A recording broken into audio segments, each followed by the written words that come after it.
Amazing episode about butterflies. So the kids got to watch the caterpillars change and watch Nature Cat clips about that. Tally-ho! His tally-ho became a rally cry. PBS Kids helps my students learn more about the world around them. Tally-ho, butterfly! We did it! Yay! You're watching New England Public Media, WGBY Springfield. My people have gone missing since Europeans set land here on Turtle Island. We took action, just like you're doing today. Oh my gosh, my grandma's part of an epidemic. We demand healing and we demand justice. Our pain is not for their extraction. You were meant to serve. If you're not at the table, you're on the menu. Watch Bring Her Home March 21st or stream at nepm.org. Coming up, we're connecting you with the creativity and culture in your community, including a chef who promotes wellness through food. If we teach kids what vegetables are, that they can taste good, that it's fun to get in the kitchen, maybe they're more likely to pick healthier options as they get older. Local students work together to create a wheelchair with retro futuristic form and function.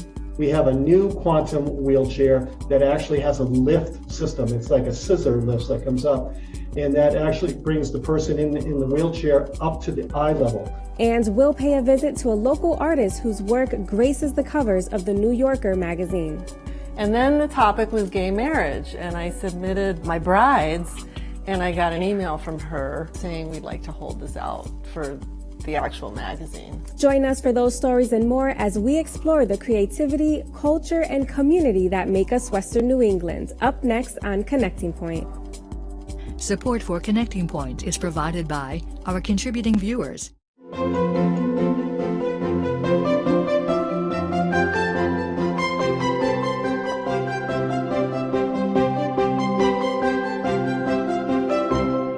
Welcome, and thanks for joining us for Connecting Point, your source for creativity, culture, and community. I'm Saidalis Bauer.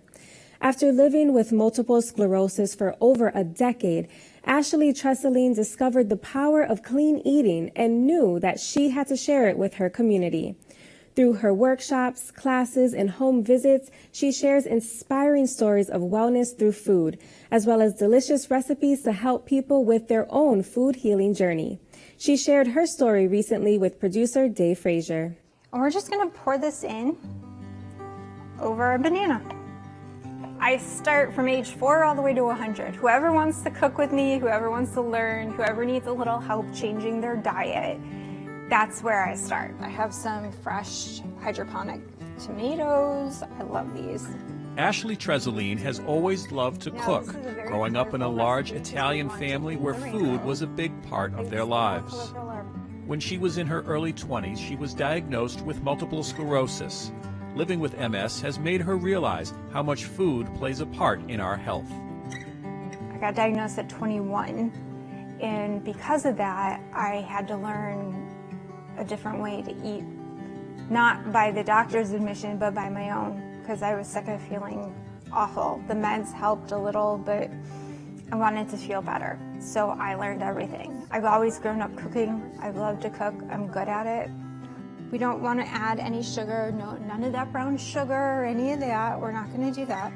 People have been trying to pay me for my food before I even decided to open a food business. She found herself taking a whole new approach to overall health and discovered the power of clean eating. With a desire to share this knowledge with her community, she formed her own company, Bella Foodie. Bella came from something my great-grandmother used to say. Bella in Italian means beautiful, wonderful, like there's a few different meanings of it, but foodie is what I am. I'm not a trained chef, and I fully admit that, but I've learned a lot of things over the years. So this is really one of the most simple, healthiest recipes you can make. If we teach kids at a younger age what vegetables are, that they can taste good, that it's fun to get in the kitchen, that we can eat good food, and they can recognize it when they go to the store with their parents or the farmer's market, that maybe they're more likely to pick healthier options as they get older. And this is a great thing to make and just leave in your fridge. In her workshops and classes, Tresselene says she's telling people things that they probably already know, but just need a little help getting there. From less sugars to less carbs to buying local when possible. I have a base point of where I start. I like local seasonal ingredients. I try to stick with that. Lately, I've been getting a lot of clients are looking for money-saving meals, things that go a long way because of right now grocery prices are really up. But I'm big on the farmers market. I'm big on local farms. We talk about how if you buy local and seasonal ingredients, they're cheaper, they're better, they haven't been trucked across the country, they're more nutrient dense. Those are all the wonderful things that we should have all learned this, but we don't. So as we get older, we go for the things that we shouldn't. And we're gonna just toss this up. See the quinoa, the veg, the green, the red, the black. I love just being able to see a change in people, seeing them happier. I love hearing that whatever they ate, like a client texting me, telling me, oh my God, what you made for me was so good tonight. Can we have that again next week? Or something like that. I just want to help people stay healthier from the inside out any way I can. I love to serve it over a bed of fresh spinach.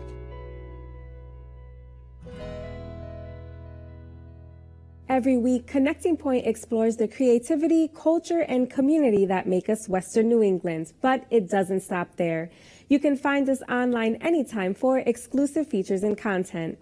March is Women's History Month, and in this week's digital exclusive, we take a look at iconic civil rights activist Angela Davis. For more than 50 years, Davis has been pushing for change.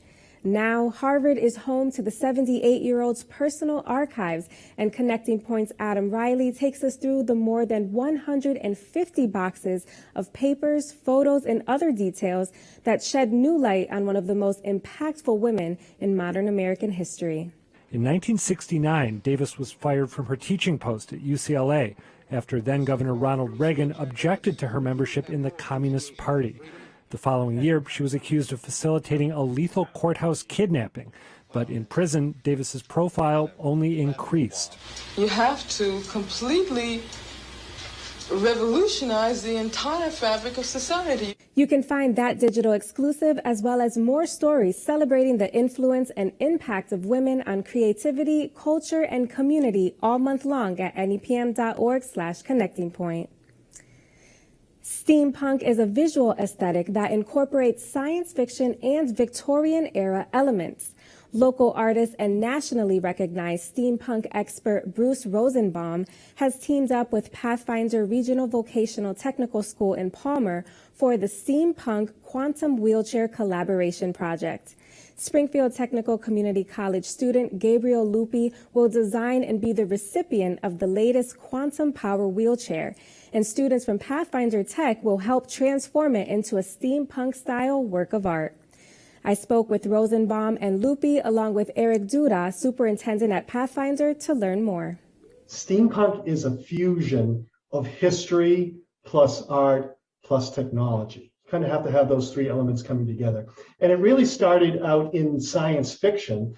The term steampunk was coined by a science fiction author in the 1980s. And it was this idea of really the kind of the popular science fiction genre in the 1980s was cyberpunk. Cyberpunk is kind of like Terminator, what technology is imagined to be like in the future. But there were a set of authors who basically said, well, what if during the Victorian period or the industrial age, which was, let's say mid 1800s to early 1900s, what if they had our modern technology? How everything would have changed, as if the computer was invented 100 years before it actually was. And that almost happened with a real story of Charles Babbage, a scientist and a mathematician in England who actually designed a mechanical computer in the 1860s. It wasn't built because he couldn't find funding to build it. It was built about 20 years ago in England, and it actually worked. So it's this kind of retro future sensibility of looking towards the past, but also looking at the future at the same time. And so your art and design company, Modvic, has collaborated with Pathfinder Tech in Palmer for the Steampunk Quantum Wheelchair Collaboration Project. So tell me more about what this project is and why it started.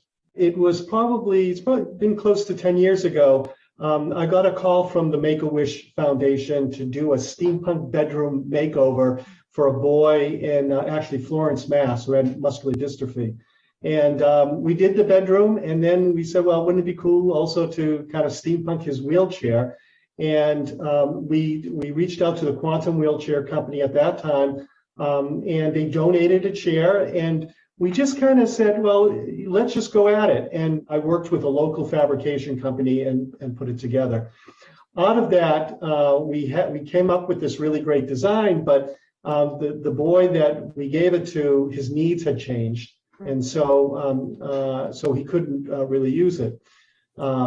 We then decided, okay, well, let's figure out a way to be able to do this and kind of have a win-win-win where we could work with a local school. And that's how we found Pathfinder Tech. And they said, yep, they would love to be involved and involve their instructors and their students. And this time, we really wanted to do something that we could actually work with the owner, potential owner of the wheelchair, and having them help us with the design in terms of the aesthetic, but also the functionality, so that they, could use it for a long time. And the real kind of wonderful part about this is that we have a new quantum wheelchair that actually has a lift system. It's like a scissor lift that comes up, and that actually brings the person in the wheelchair up to the eye level, so where they can talk, kind of on the same level, which is a huge benefit. Now, before I get to you, Gabe, I want to ask Eric, what was it about this project that really made you want to be involved, have Pathfinder Tech involved with it, and tell me what the school's role will be? Having known Bruce and his background and his energy and his excitement around taking engineering and science and art and combining them all, we immediately knew a project like this would be ideal for students to do what we always encourage, which is think outside the box, be innovative, be creative, have an art aspect when possible. So, and again, having a relationship with Bruce, being local to our area, we jumped on board with it. We also looked at the fact that this could be sort of an interdisciplinary project, which is also important to us. We have 16 technical programs. We're a career tech high school serving grades 9 through 12 in Palmer, a regional school of 9 towns. And we have a wide cross section of programs and students. So we were able to find that interest level, and beyond just those programs, which we knew would be a nice alignment, we were able to intertwine some academic aspects to it as well, including our art program and our art teacher, which is a new offering we have here, which I believe are doing parts of the upholstery and design portions of it. So when we saw an option for students to be, again, innovative and creative, we said this is a nice fit. Gabe, you were the very well-deserving candidate chosen to be this youth design collaborator, and you will be receiving your very own custom steampunk wheelchair. Tell me about what interested you in this project and how has it impacted your life so far? Well, it's interesting to me because, I go to college for this. It's the whole reason I even picked mechanical engineering is because I want to work with wheelchairs and I want to make adaptive equipment for people that have, special needs and, can deal with the challenge that I can too, face a lot of challenges. So, and I'm always in a wheelchair, so it's really cool to do this. And have you always been interested in steampunk? Because I know that some of the criteria was, being artistic and having an interest in STEAM, which stands for science, technology, engineering, art, and math. Has that always been an interest for you? Yeah, my uncle and my grandpa, they've always done all this mechanical engineering stuff too, and they've always done designing. I've always watched my family work on cars, and, it's a really cool thing. I read that at just 18 months old, you already were learning how to drive a power wheelchair. Yeah. You received your first wheelchair at the age of 2, and something that Bruce had said really stuck out to me with this project, saying that This project really kind of takes the conversation away from why are you in a wheelchair and has that focus on your individuality and personality.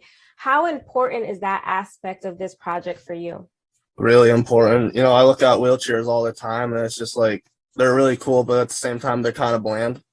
It's like they don't really yell out to the person like what they are or what they want or who they mean to themselves. And so, Bruce, how do you guide, and even Eric, how do the students help guide this process in the design process? So I think what we're going to start off with is just working on a concept.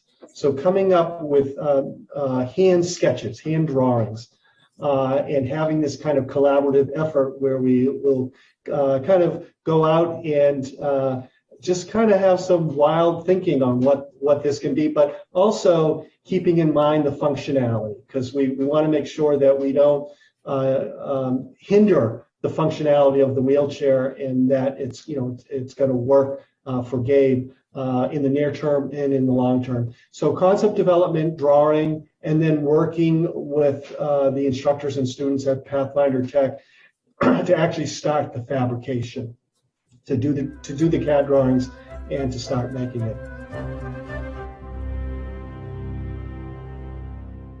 When Gail Kabaker moved to Western Massachusetts from San Francisco with her soon-to-be husband, artist Peter Kitchell, her friends took bets on how long she'd stay. She fell in love with the area and has called it home for over 30 years. The successful artist, illustrator, and writer has created covers for The New Yorker magazine and had a show at the prestigious Kennedy Center in Washington, D.C. in 2020. Producer Dave Frazier visited her at her studio in Ashfield and brings us her story. I met my husband, Peter Kitchell, in San Francisco, where we were both living. And his dad was an architect in Amherst. And Peter had bought land out here when he was visiting his dad. So when I met him, he had this property already. And I kind of ended up just tagging along for the ride. Well, I'd always loved to draw. Ever since I was a kid, I was like the one who could draw. When I was in high school, there was kind of never any other idea other than I'd go to art school. I wanted to be a fashion illustrator, and I wanted to go to school in New York. My parents moved to LA, but they didn't want me that far away, so we compromised on San Francisco because the Academy of Art had a fashion illustration program. So I went there for 4 years and got out and was a fashion illustrator for a few years until I came here. And that's when I had to branch out into everything else. And I paint the old-fashioned way with paint and paper, and then I scan it and finish it in Photoshop.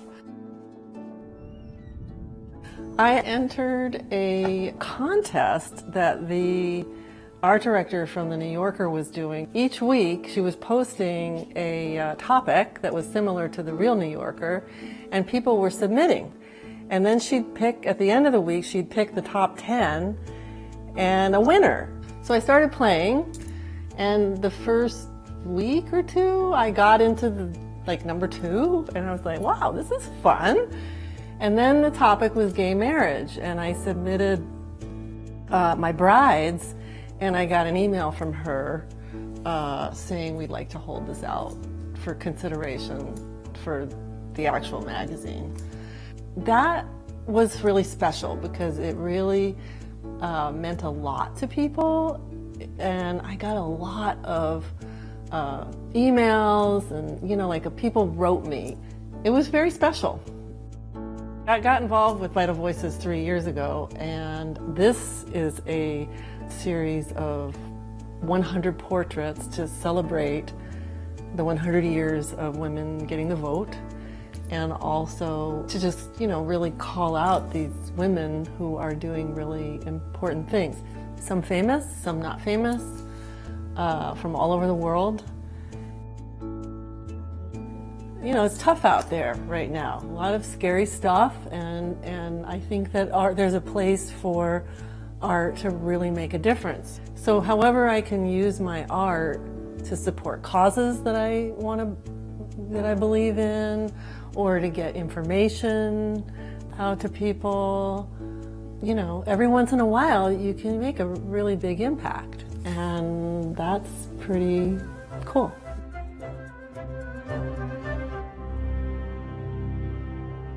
Serving around 200 students in Franklin and Hampshire counties, the Literacy Project provides free high school equivalency preparation classes for adults. With the goal of having its participants engage meaningfully and equitably in the economic and cultural aspects of their communities, the nonprofit offers a number of resources and even some creative courses.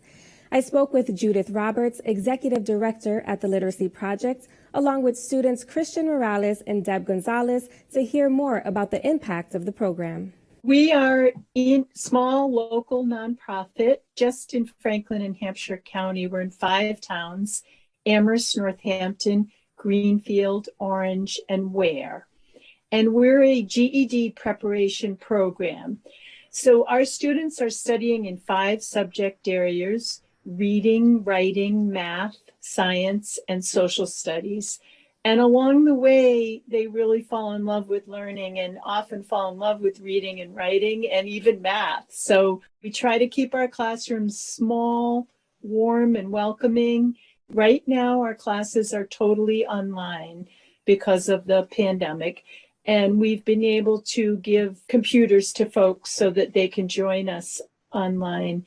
And we really believe that it's never too late to learn, that everybody deserves a second chance at success, and that education is truly the stepping stone to a better life. So most of our students come to us saying that they want to get their GED, their high set, so that they can get a better job. But there's also a ripple effect to this, because more than half of our students are parents.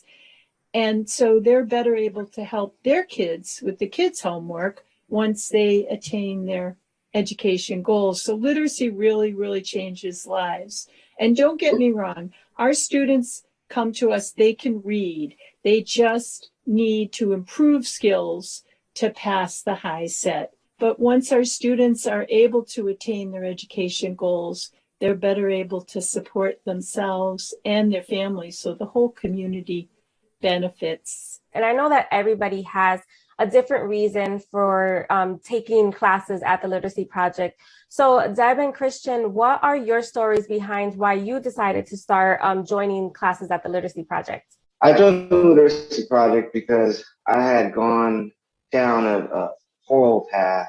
I had some personal issues going on in my life where I was just mentally unstable and I was very unhappy. I got to the point where I even wanted to take my own life, and I ended up in the hospital.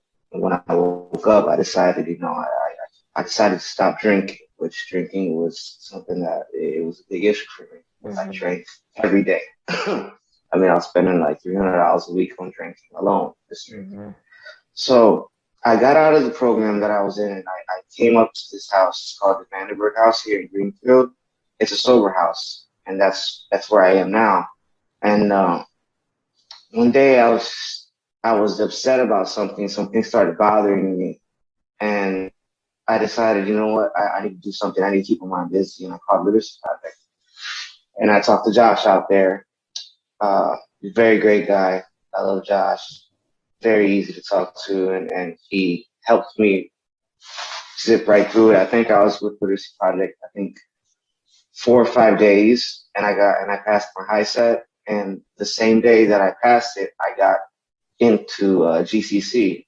And Deb, what was your reason behind joining the Literacy Project? I was a high school dropout, and I ended up getting pregnant young. I was 18, so I tried to go back to school. I just decided to do motherhood. And I tried again when I had my daughter, when I was 26. That didn't work out. And I just said, forget it. I'm never going to try again. I'm obviously never going to get my GED. And then I moved from the city and I came to Greenfield, and I reached out to a school. I said, I need to do something with my life. You know, I'm 37 now. And then my son just graduated from high school in June, and he made me cry on graduation day because he said to me, he said, Mom, look, I did the one thing that you couldn't do, and that was graduate. And that hurt me so bad that I said, you know what, I'm going back to school.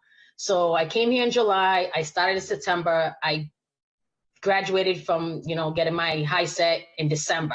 So I was like so proud of myself that I did it within the same year that my son graduated, because I told him, I said, you're going to eat your words, buddy. You're going to eat your words. And I sure did. So the first phone call that I made when I passed my high set was to my son. And I said, well, bud, I guess you'll be coming to my graduation. So I'm like so excited for graduation in June. Judith, I know that you've described the program as having an arts and humanities slant. Why is that the case? And what creative programs do you offer?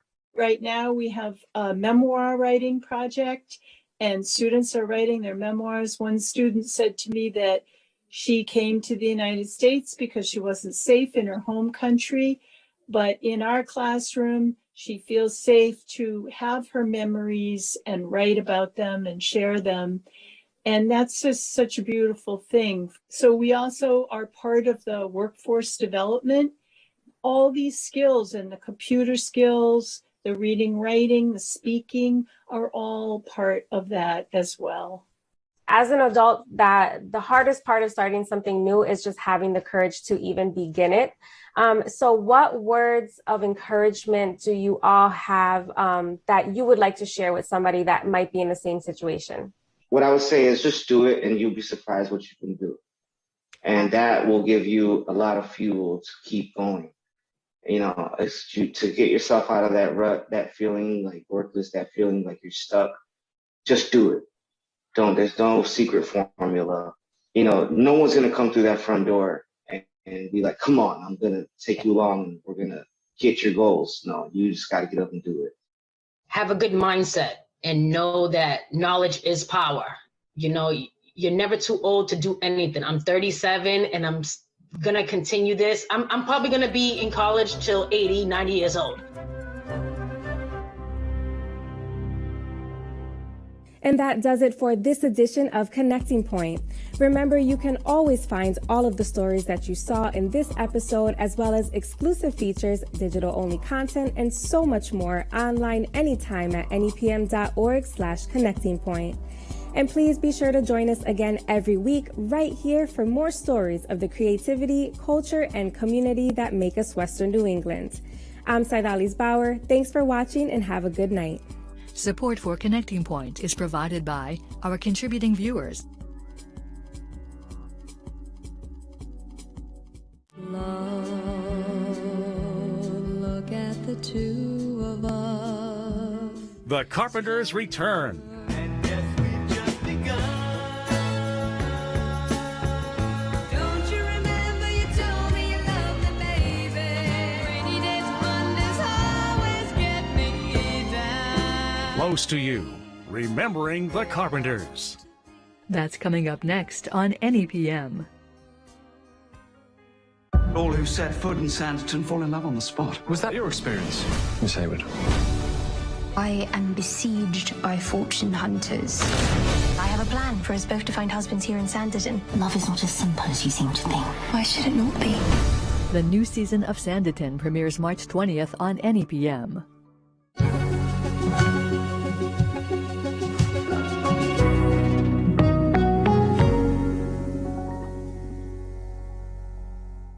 New England Public Media, Reading Success by 4th Grade, the Springfield City Library, and Holyoke Early Learning Initiative and many partners offer you 413 Families texting program that provides weekly suggestions for fun and educational community-based activities for young children and their families in the greater Springfield area. Opt in by texting 413 Families to 413-7676-FAM, or for Spanish, text 413 Familias. Arts and entertainment for 30. 61 seasons of local high school wit. East Long Meadow. Cartography? Yes, you are. As schools match wits, pits area high schools against each other in a fun, competitive quiz show. Smith. Gallbladder? Yes. Watch your favorite weekly quiz show Saturday night at 7 or stream it at nepm.org. This week, it's East Long Meadow versus Smith Academy on As Schools Match Wits. My people have gone missing since Europeans set land here on Turtle Island. We took action, just like you're doing today. We demand healing and we demand justice. If you're not at the table, you're on the menu. Bring Her Home March 21st or stream at nepm.org. For generations, New England Public Media has been a trusted and treasured institution across Western New England. Your ongoing support has made a real difference in your community, ensuring that every resident has access to in-depth reporting, educational children's programming, smart, engaging local stories, and inspiring music and drama. Love is not as simple as you seem to think. If you've received a membership reminder, please renew your commitment to NEPM or go to nepm.org. Thank you. You're watching New England Public Media on WGBY Springfield. Weekdays on 88.5 FM NEPM radio, enjoy a wide selection of inspiring classical music from every era, with special emphasis on new releases and music of timely interest. Stream anytime at nepm.org.